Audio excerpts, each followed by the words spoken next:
పేరు మోసిన పారిశ్రామికవేత్త నిమ్మగడ్డ ప్రసాద్ ఇప్పుడు జైలు గోడల మధ్య గోళ్లు గిల్లుకుంటున్నారు. వ్యవస్థలోని ప్రతి అంగాన్ని శాసించగలిగిన భానుకిరణ్ అనే ఇంకో వ్యక్తి సిఐడి చెరలో సెటిల్ అయిపోయాడు. సినిమాల్లో మాఫియా చేరిపోయింది. రాజకీయాల నిండా రంకుతనమే కనిపిస్తోంది. మీడియా ఎప్పుడు ఏ జెండా మోయాలో తెలియక త్రాసులు లెక్క చూసుకుంటోంది.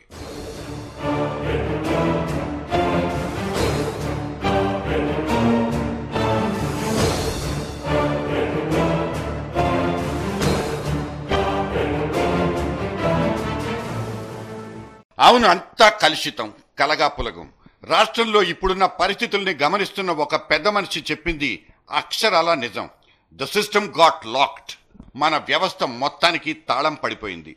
ఎవరికి బ్రహ్మరథం పట్టాలి, ఎవరికి గులాంగిరి చెయ్యాలి, ఎవరి గూబను గుయ్యమనిపించాలో తెలియక జనం మకతిక పడిపోతున్న దృశ్యాలు.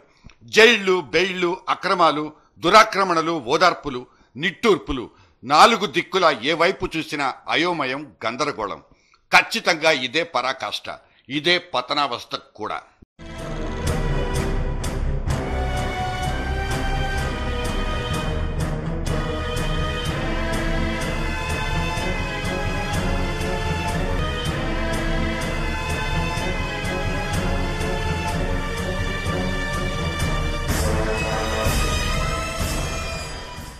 మీడియా, సినిమా, వ్యాపారం, రాజకీయం ఇవే ఇప్పుడు నలిగిపోతున్న నాలుగు మూల స్తంభాలు. భ్రష్టు పట్టిపోయిన వ్యాపార రంగం అనే క్లైమాక్స్ సీన్ల నుంచే కథను మొదలు పెట్టుకుందాం. నిమ్మగడ్డ ప్రసాద్ అండ్ కేవీ బ్రహ్మానందరెడ్డి గారు వీళ్ళిద్దరిని ఈ కేసులో అరెస్ట్ చేయడం జరిగింది. ఈ ఇన్వెస్టిగేషన్లో ఈ వ్యాన్ పిక్ సందర్భంగా, ప్రాజెక్ట్ సందర్భంగా జరిగిన వీళ్లలో వీళ్ళిద్దరి రోళ్ళు ఉందని ఇన్వెస్టిగేషన్లో రివీల్ అవ్వడం వల్ల వీళ్ళిద్దరిని ఫర్దర్ ఇంట్రాగేషన్ చేసి ఇంకా కొన్ని విషయాలు అవి తెలుసుకోవాల్సిన అవసరం ఉందన్న దీంతో అరెస్ట్ చేయడం జరిగింది. నిన్నటి మ్యాట్రిక్స్ ప్రసాద్ అరెస్ట్ అనబడే భయానకమైన ఎపిసోడ్ తర్వాత రాష్ట్రంలో పెట్టుబడిదారులంతా హైదరాబాద్ నుంచి తలో దిక్కు పారిపోయి ఎక్కడో ఓ చోట ఏదో చేసి బతికేద్దామని డిసైడ్ అయిపోయారా? అవును, 6 ఏళ్ల వైఎస్ సామ్రాజ్యంలో కప్పాలు కట్టి కాంట్రాక్టులు పొందిన పెద్దోళ్లంతా ఎప్పుడేం జరుగుతుందో తెలియక బిక్కు బిక్కుమంటూ ఒక నిశ్శబ్ద వాతావరణంలో గడిపేస్తున్నారు.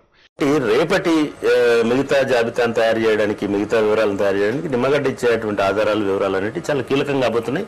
రెండవది, బ్రహ్మానందరెడ్డి అరెస్ట్ లో కూడా అంటే జీవోలు ఎంత అనామతిగా ఇది చేశారు. ఒక మామూలు ఐఆర్ఎస్ ఆఫీసర్ని ఒక స్పెషల్ సెక్రటరీ చేసి, అంటే ఐఏఎస్లు ఉండగా కూడా ఒక స్పెషల్ సెక్రటరీ చేసి ఆయనను పూర్తిగా తన ఇంట్లో పెట్టుకుని జీవోలు ఇష్యూ చేసినారనేటువంటి అభియోగాలు రాజశేఖర రెడ్డి గారి మీద ఉన్నాయి.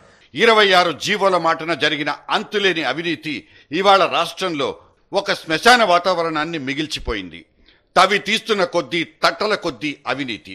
చూస్తున్న మనకే దిమ్మదిరిగిపోతుంటే పాపం దాన్ని మోస్తున్న వాళ్ళకెంతెంత భారం.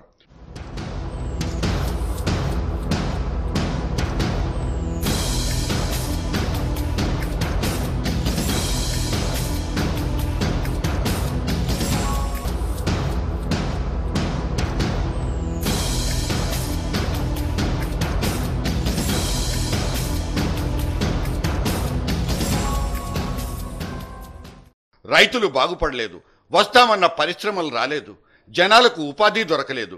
ఇంత చేసి ఏం సాధించినట్లు? పోనీ ప్రభుత్వ ప్రతిష్ట ఇనుమడించిందా అంటే అదీ లేదు. ఆశ్చర్యం. భారతదేశంలో ఒక 35,000 ఎకరాలు, అంటే ప్రభుత్వం ఇచ్చిన జీవో ప్రకారం 15,000 ఎకరాలు అన్నప్పటికీ దళితులు, reserve forest lands, assigned lands ఇట్లాంటివన్నీ కనుక తీసుకుంటే దాదాపు 35,000 ఎకర్స్ ఆఫ్ ల్యాండ్ని వాకపల్లి, నిజాంపట్నం అనే 2 విలేజెస్ మధ్యలో సముద్ర తీర ప్రాంతం ఉంది. దానిలో ఓడరేవులు ఉన్నాయి, దాంట్లో మంచి పంటలు పండేటువంటి రైతుల పొలాలు ఉన్నాయి. ముఖ్యంగా ఆ విలేజెస్లో ఉన్నటువంటి పల్లెకారుల జీవితం అయితే చాలా దుర్భరంగా ఉంది. అటువంటి ఒక భూభాగాన్ని మొత్తాన్ని తన సామ్రాజ్యంగా నిర్మించుకునేటువంటి ఎత్తుగడలో భాగం. కానీ ఆయన కంపెన్సేషన్ ఒకవేళ ఇచ్చుంటే దానికే కనీసం ఒక 50,000 కోట్లు, 70,000 కోట్లు అవసరం అవుతుంది. 35,000 ఎకరాల భూమికి కంపెన్సేషన్ ఏ లెక్కలు ఇచ్చినా కూడా అంత డబ్బు అవసరం అవుతుంది. ఈ డబ్బు ఎక్కడి నుంచి వచ్చింది? అసలు కంపెన్సేషన్ ఇచ్చినారా? ఇస్తే ఎంత ఇచ్చినారు? ఇవన్నీ పక్కన పెట్టండి.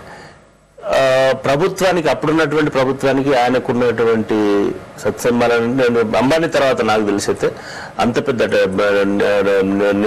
నవీ ముంబై సెజ్ తర్వాత అంత పెద్ద భూభాగాన్ని అదొక కోస్టల్ తీర ప్రాంతాన్ని ఇవ్వడం అనేది దేశంలో ఎక్కడ జరగలేదు. అంటే పూర్తి దేశాన్ని రాసిచ్చినట్టుగా జరిగింది. డబ్బు పోయి శని పట్టిన ఈ భూసంతర్పణల చిట్ట చివరి అంకం ఒక మ్యాట్రిక్ ప్రసాదులు లాంటి వాళ్ల జైలు పర్వం.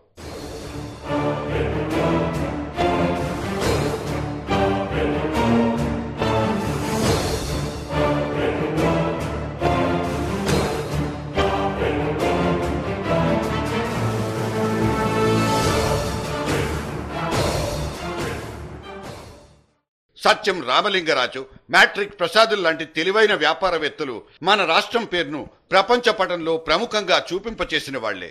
కానీ వాళ్ల పోకడలే మనకు చేటు చేయడంతో పాటు వాళ్ల వ్యక్తిగత జీవితం మీద మాయని మచ్చల్లా మిగిల్చాయి.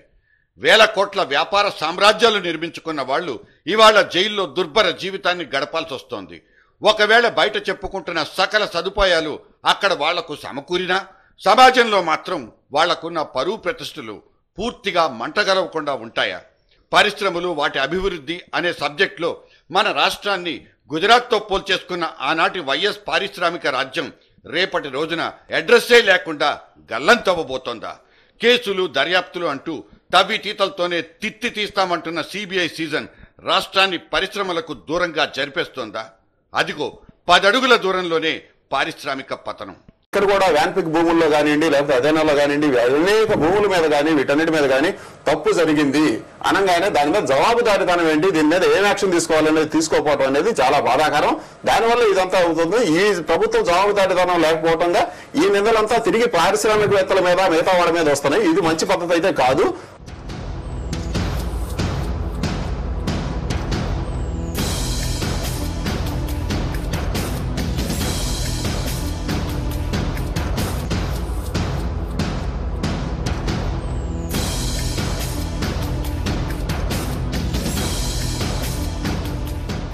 క్లైమాక్స్ నెంబర్ 2, రంకు ఉరఫ్ రాజకీయం. అవును, ఇవాల్టి రాజకీయం అంటే అదొక హైటెక్ వ్యభిచారంతో సమానం. ఒక పార్టీతో సావాసం, ఇంకో పార్టీతో సంసారం, ఎవరెప్పుడు ఏ పార్టీలోకి గెంతుతారో తెలియనంత ఘోరమైన కన్ఫ్యూజన్. నేను రాజశేఖర రెడ్డి గారిని అభిమానించేటటువంటి ఒక కాంగ్రెస్ కార్యకర్తను, నేను రాజశేఖర రెడ్డి గారిని అభిమానించే కాంగ్రెస్ కార్యకర్తను. రాజశేఖర రెడ్డి గారిని అభిమానించే కాంగ్రెస్ కార్యకర్తలు అంటూ నేను ఏ విధమైన పొరపాటు చేయకుండా కానీ కేవలం జగన్మోహన్ రెడ్డి గారిని దోషిగా ఎత్తి చూపడానికి రాజశేఖర రెడ్డి గారి ప్రభుత్వాన్ని మీరేదైతుందో ఆశిత పక్షపాతంగా అవినీతి చిత్రీకరిస్తున్నారని చెప్పంటున్నారు. కానీ పార్టీలతో చాటుమాటుగా అంటకాకడాలు, బద్ధ శత్రువులతో బాహాటంగా కౌగిలింతలు.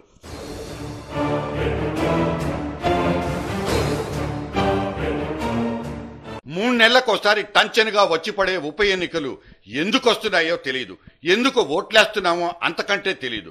ఒక నాన్నను పోగొట్టుకున్న కొడుకు ఓదార్పు యాత్ర అంటూ అధికార ప్రతిపక్షాల మీద దండయాత్రలు చురు చేస్తే తండోపతండాలుగా హాజరవుతున్న జనమే అతనికి అండాదండ.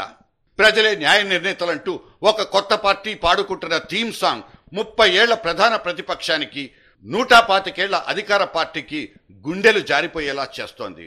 మరి జనామోదాన్ని దొరకబుచ్చుకుంటే సదరు మహారాజుల దగ్గర కేసులు, దర్యాప్తులు బలాదూరినా? ఇప్పటికి కూడా ఈ కేసు విచారిస్తున్నటువంటి అధికారుల మీద కానీ, సిబిఐ మీద కానీ ప్రత్యక్షంగా లేదా స్పెసిఫిక్ గా అడగమనండి. అట్లా లేదు, ఊరికనే మాకు ప్రజాదరణ ఉంది కాబట్టి విచారణ. ప్రజాదరణ ఎవరికైనా ఉంటుందండి. ప్రజాదరణ ఉన్నంత మాత్రాన నేరాల నుంచి తప్పించుకోవడం.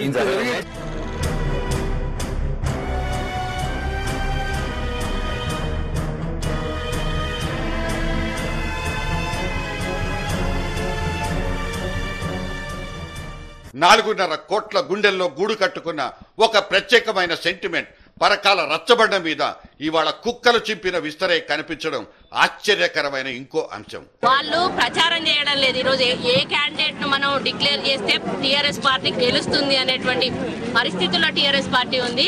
మరి అటువంటి వాళ్ళు ఈ రోజు ఏదో బింకానికి పోయి మరి ప్రెస్ మీట్లు పెట్టి ప్రజలను మోసం చేసి మభ్యపెట్టి వంచనలకు గురి చేసి ఏమైనా చేసి పరకాల సీటు గెలుచుకొని పాలమూరులో పోయిన పరువు నిలబెట్టుకోవాలనేటువంటి ప్రయత్నంలో భాగంగా ఎవరికి తోచిన స్టేట్మెంట్లు వాళ్ళు ఇస్తా ఉన్నారు. గతంలో ఉన్న టీఆర్ఎస్కు ఈనాడున్న టీఆర్ఎస్కు ఇవాళ ఏ రకమైనటువంటి పోలిక లేదు. గ్రౌండ్ లెవెల్లో వాతావరణం చాలా మారిపోయింది. కేవలం టీఆర్ఎస్ పార్టీ ఒక ఎన్నికల పార్టీ మాత్రమే. టీఆర్ఎస్ పార్టీ కేవలం ఎన్నికల పార్టీ మాత్రమే. ఆ ఉద్యమ పార్టీ అని వాళ్ళు చెప్పుకుంటున్నారు, కానీ ఉద్యమం చేస్తున్నది జేఏసీ, ఉద్యమం చేస్తున్నటువంటిది సంఘాలు, వివిధ కుల సంఘాలు చేస్తున్నాయి. అడ్వకేట్లు చేస్తున్నారు, ఉపాధ్యాయులు చేస్తున్నారు, ఎన్జిఓలు చేస్తున్నారు, అడ్వకేట్లు చేస్తున్నారు. కానీ కేవలం ఇవాళ టీఆర్ఎస్ ఎన్నికల పార్టీగా మిగిలింది. సో హుందాగా బిహేవ్ చేస్తే బాగుంటుందన్నది నేను బీజేపీకి చెప్పదలుచుకున్నాను. ఎక్కువ విజయశాంతి చేత మాట్లాడించబాకండి. బీజేపీకి కూడా ఎక్కువ తవ్వే కొద్ది నిజాలు బయటకు వస్తాయి. బీజేపీ గురించి నాకు బాగా తెలుసు. మీరు ఎంత కట్టుబడి ఉన్నారో, ఎంత వదిలేశారో ఇవన్నీ నాకు తెలుసు. సో కాబట్టి మీకు చిత్తశుద్ధి చాలా తక్కువ అనిపించింది నాకు తెలుసు. కాబట్టి నిజం చెప్తున్నాను, ఎక్కువ ఇష్యూ చేయకుండాను, దీన్ని లాగకుండాను హుందాగా ఒక జాతీయ పార్టీ అంటే పద్ధతిగా, మర్యాదగా ఈ ఒక టీఆర్ఎస్కి వాళ్ళకి కలిసి వచ్చే విధంగా, లేకపోతే వాళ్ళకి సపోర్ట్ చేసే విధంగా వ్యవహరిస్తే బీజేపీకి బాగుంటుంది. ఉద్యమం వేరు, రాజకీయం వేరు. దేని లెక్క దాందేనంటూ ఒక ఎమ్మెల్యే సీటు కోసం అక్షరాల 5 పార్టీలు కుమ్మలాటలకు దిగుతుంటే అది సిద్ధాంతాలకు పాతరేసినట్లు లెక్క కాదా?